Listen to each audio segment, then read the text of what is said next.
Saya sudah 2 kali membuktikan bahwa pinjol-pinjol ini akan melunasi hutang Anda tanpa Anda membayarnya sekalipun. Di slik OJK saya, ya, hutang-hutang saya dialihkan ke pihak lain non pelapor, ya, atau diserahkan ke asuransi untuk dicairkan polis gagal bayar saya, gitu ya. Jadi hutang saya itu kondisinya satu, ya, strip lunas, padahal saya gagal bayar di situ ya. Nah, sekarang pertanyaannya, ya, kenapa kok pinjol-pinjol ini akan melunasi hutang-hutang Anda juga tanpa perlu Anda membayarnya? Nah, itu pertanyaannya, gitu ya. Karena jika pinjol ini membiarkan nasabahnya macet terus-menerus, ya, maka pinjol ini akan dikenakan sanksi tegas oleh OJK. Ya, dipahami ya. Jika pinjol ini membiarkan semua atau banyak nasabahnya macet terus-menerus, ya, maka pinjol ini akan dikenakan sanksi tegas oleh OJK. Ya, sampai-sampai sanksi itu bisa berupa pemutusan atau pencabutan izin usaha. Oke, atau bahkan sampai ditutup oleh OJK. Ya, dan terbukti sudah ada satu pinjol yang ditutup izin usahanya oleh OJK, yaitu pinjol Danafix. Ya, Danafix mengumumkan penutupan usahanya kepada kita semua di laman websitenya. Anda boleh cek ya ke website danafix.com ya. Di situ ya Danafix memberikan surat ya untuk kita semua bahwa mereka sudah mengakhiri ya usaha-usahanya gitu. Oke ya. Nah, yang artinya Danafix ini sudah mencapai ambang batas sanksi yang ditentukan oleh OJK. Ya. Danafix ini kemungkinan kekurangan investor atau tidak adanya investor yang akan mengcover ya pinjaman-pinjaman mereka gitu ya. Mungkin juga tidak bekerja sama dengan asuransi ya, atau bekerja sama dengan asuransi tapi asuransinya tidak mau mencairkan, gitu ya. Seperti yang kita tahu, perusahaan asuransi itu perusahaan dajjal ya, setan. Anda kalau tidak percaya silahkan ya Anda menggunakan atau mencoba produk asuransi. Ya, kalau Anda tidak percaya bahwa perusahaan asuransi itu perusahaan dajjal, gitu ya. Nah, yang terakhir ya, penyebab Danafix bangkrut ini pastinya dari banyaknya nasabah yang gagal membayar. Itu intinya. Ya, intinya di situ. Nah, inti dari kebangkrutan pinjol adalah dengan banyaknya nasabah yang gagal membayar. Ya, dan juga nasabah-nasabah yang mulai menormalisasikan penagihan-penagihan DC pinjol yang tidak beretika itu. Ya, sudah menormalisasikan. Gitu loh. Jadi kombinasi antara gagal bayar dan normalisasi perilaku penagihan pinjol adalah cikal bakal kebangkrutan dari pinjol-pinjol ini. Ya, masyarakat Indonesia sudah mulai bosan dan sudah mulai terbiasa dengan penagihan-penagihan pinjol yang tidak beretika itu. Ya, hal tersebut adalah hal yang bagus. Ya, jika masyarakat Indonesia ini ya sudah mulai bosan dan sudah mulai terbiasa dengan penagihan-penagihan pinjol yang tidak beretika, itu adalah hal yang bagus. Ya, kenapa?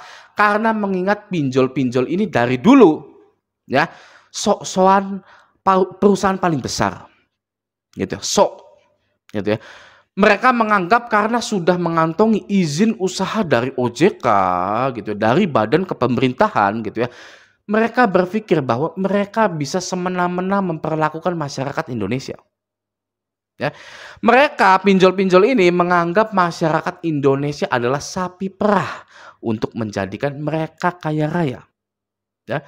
Masyarakat Indonesia dijadikan ladang usaha bagi mereka-mereka, bagi pinjol-pinjol ini. Gitu ya. Namun, seiring berjalannya waktu ya, dengan banyaknya ketidakadilan atau kurangnya penanganan terhadap perilaku penagihan pinjol-pinjol ini, masyarakat Indonesia sudah mulai memberanikan diri untuk menjatuhkan perusahaan-perusahaan pinjol ini. Ibaratnya masyarakat Indonesia ini seperti ini, ya, bilang ke pinjol, Anda siapa? Ya, masuk ke sini ya, ngasih uang modal KTP terus berlaga seperti preman. Anda itu siapa? Ya, masyarakat Indonesia melawan. Oke, wong kita itu ya darahnya kita itu ya darah para pejuang. Oke, beda dengan negara-negara yang kemerdekaannya itu hasil giveaway. Ya, kalau Indonesia, ya, mentalnya itu mental pejuang dan secara turun temurun diwariskan ke anak cucunya. Ya, jadi buat pinjol nggak usah Anda itu belagak sok-sok keras ya di Indonesia itu ya. Di Indonesia itu darahnya darah pejuang. Oke ya, petugas-petugas penagihan Anda itu ya sebenarnya juga mengkhianati Anda juga. Ya buat para ya pinjol-pinjol ini ya, fakta ya saya kasih tahu ke Anda semua ya, bagi ya para perusahaan-perusahaan pinjol ya, para DC-DC pinjol itu ya, itu sebenarnya mengkhianati perusahaan pinjol Anda itu ya, nagih asal-asalan ya, terima gaji selama 3 bulan lalu resign ya, nagih berkunjung cuma ngasih surat doang ya, sudah terima THR bulan ini ya, akhir bulan resign ya. Kenapa seperti itu? Karena mereka pun tahu, sebagai orang Indonesia pun tahu, ini perusahaan nggak bener ini ya, menghancurkan Indonesia. Gitu ya. Kalau nggak percaya, ya karyawan-karyawan Anda itu ya mengkhianati Anda, coba lihat muka-muka karyawan bagian DC-DC pinjol Anda itu. Ya, apa iya muka-muka seperti itu mencerminkan karyawan yang loyal terhadap perusahaan Anda? Ya, tentu tidak. Bahkan ya mereka pun mengambil uang Anda atau minjol di aplikasi Anda lalu mereka gagal bayarkan karena mereka sudah tahu ya penagihan-penagihan Anda itu. Anak-anak bangsa Indonesia pun sudah tahu kalau Anda itu ya pengerusak ya generasi bangsa. Jadi mereka pun seperti itu. Gitu ya. Nah, buat para DC pinjol ya mulai dari sekarang ya Anda itu nggak usah munafik ya. Anda nggak usah munafik, nagih yang sopan, penagihannya sopan ya, nggak ada yang bayar ya sudah, gitu ya. Apakah Anda mau orang itu bunuh diri karena Anda? Ya banyak yang bunuh diri karena Anda itu. Ya, apakah Anda mau mengulanginya? Ya, apakah Anda setelah ada yang bunuh diri lalu resign? Ya, tetap saja ya itu akan menghantui Anda. Ya, ingat para DC-DC pinjol ya, itu akan menghantui Anda seumur hidup Anda. Bahwa Anda ya telah membuat seseorang bunuh diri ya, camkan itu. Oke ya. Nah, sekarang mari kita ke pinjol-pinjol yang segera akan melunasi hutang-hutang Anda. Oke. Nah, sekarang saya sudah ada di CNBC News gitu ya, agak resmi gitu ya, saya tidak asal ngomong gitu ya. Di sini judulnya makin susah tagih pinjaman, ini data kredit macet 19 pinjol. Nah, saksikan ya apakah ada pinjol-pinjol yang Anda galbaikan gitu ya. Oke, langsung saja. Yang pertama, fintech. Nah, yang nanya-nanya tentang fintech nih di komentar nih ya. Fintech ini ya tingkat gagal bayarnya ini sangat tinggi sekali, 66,27% gitu ya. Dan kemungkinan segera akan bangkrut juga gitu. Oke, yang pertama fintech, yang kedua Tanifan. Nah, ini kalau ini jarang ya Tanifan ini ya. Oke. Yang ketiga Trust IQ, ya, yang keempat adalah iGrow, ya, yang kelima Samir. Nah, bagi yang ya banyak galbay Samir, ya banyak ya pasti yang galbay di Samir gitu ya.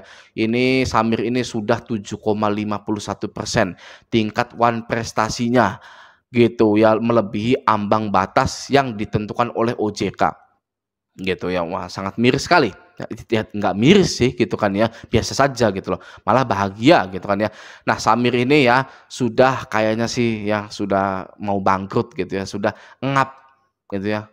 Aduh, sudah capek gitu kan ngurusin tagihan-tagihan gitu. Oke, lanjut modalku. Nah, bagi yang tanya-tanya modalku nih ya, modalku ini ya tingkat one prestasinya di 11% gitu ya. Jadi sangat tinggi sekali. Oke. Lanjut jembatan emas di 9,95%.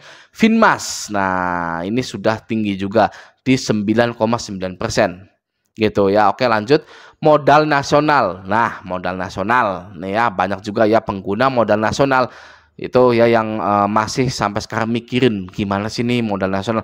Modal nasional ini sudah tidak ada DC lapangannya dan mereka juga hampir ya atau sudah dalam ambang kebangkrutan, buru-buru mau rekrut DC lapangan ya.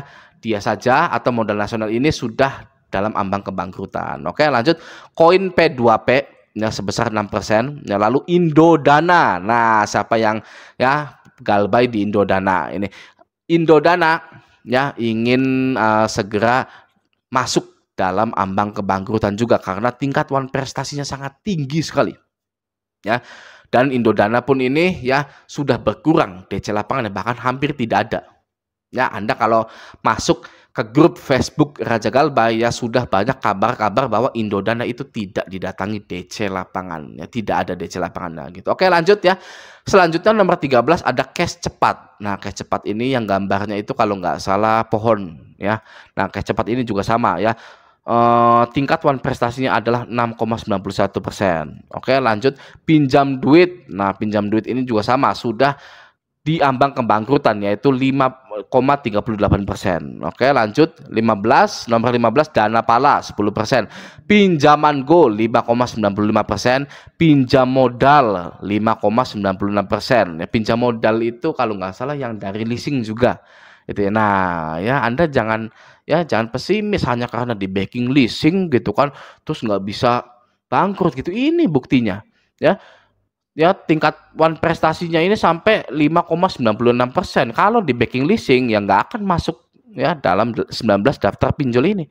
Gitu loh. Oke, nah lanjut nomor 18 360 kredit yaitu 11%. Gitu. Ya ini sangat tinggi sekali. Gitu loh. Oke, lalu nomor 19 adalah cairin. Cairin 5,82%.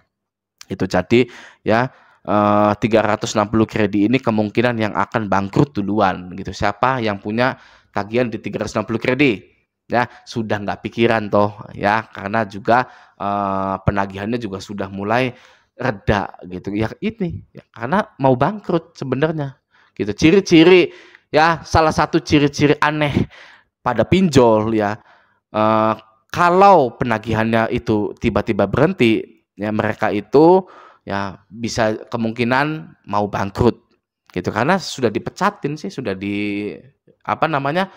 ya pecat gitu loh ya para karyawan DC pinjolnya itu gitu. Oke ya, jadi 360 kredit yang kemungkinan akan menyusul dana fix gitu ya. Lalu bisa jadi di modalku juga gitu ya. Vindaya juga, ini Vindaya itu kan yang GoPayLater itu ya gitu. Lalu Samir gitu ya, terus Indodana ya, pokoknya ini ya 19 ya. Jadi 19 ini ya, 19 pinjol ini kalau mereka itu mau terus berbisnis pinjol, mereka terpaksa ya harus melunasi hutang-hutang pinjol nasabah-nasabahnya. Ya, mereka ini harus secara terpaksa melunasi hutang-hutang para nasabahnya gitu ya. Gitu. Jadi kalau tidak dilunasi ya, ini akan ya bertambah tinggi nanti nilai ininya nih ya, nilai TWP, tingkat wan prestasinya. Anda tidak perlu mengetahui lah TWP, TKB gitu, nggak usah perlu ya, nggak perlu mengerti hal itu gitu ya. Tapi ya yang perlu Anda ketahui adalah pinjol-pinjol ini ya lemah ya, bukan kebalikannya, kokoh perkasa gitu. Ada yang bilang ke saya, "Bang, ada kami itu kokoh perkasa." Gimana tanggapannya? Tidak ada ya pinjol yang kokoh perkasa. Oke, semua pinjol pada akhirnya akan lemah ya. Kalau pinjol itu tidak bisa mencapai TKB 90% ya, mereka akan tutup usahanya. Tapi jika pinjol ini tidak bisa mencapai TKB 90% lebih, mereka akan tutup. Oke ya, tapi jika pinjol ini ingin mencapai TKB 90%, ya, mereka harus melunasi hutang-hutang para nasabahnya pakai duit mereka sendiri atau pakai duit asuransi. Nah, jadi pinjol itu lemah. Ya, tidak ada yang kokoh perkasa. Ya, buktinya ini 19%. 19% ini ya sudah dalam ambang kebangkrutan, dan kemungkinan ya itu sudah melunasi hutang-hutang Anda. Anda perlu cek slik OJK Anda. Gitu ya. Kalau di slik OJK Anda ternyata tidak ada 19 ya, 19 pinjol ini, berarti hutang Anda tidak sah di mata hukum ya, karena tidak dimasukkan ke slik OJK. Oke, pinjol itu di bawahnya OJK, dinaungi oleh OJK. Kalau hutang Anda tidak masuk slik OJK, berarti hutang Anda itu ilegal gitu ya. Kalau pinjolnya ilegal, kata Pak Mahfud MD, tidak usah dibayar lagi gitu. Oke ya. Semoga video ini bermanfaat. Sampai jumpa di video selanjutnya.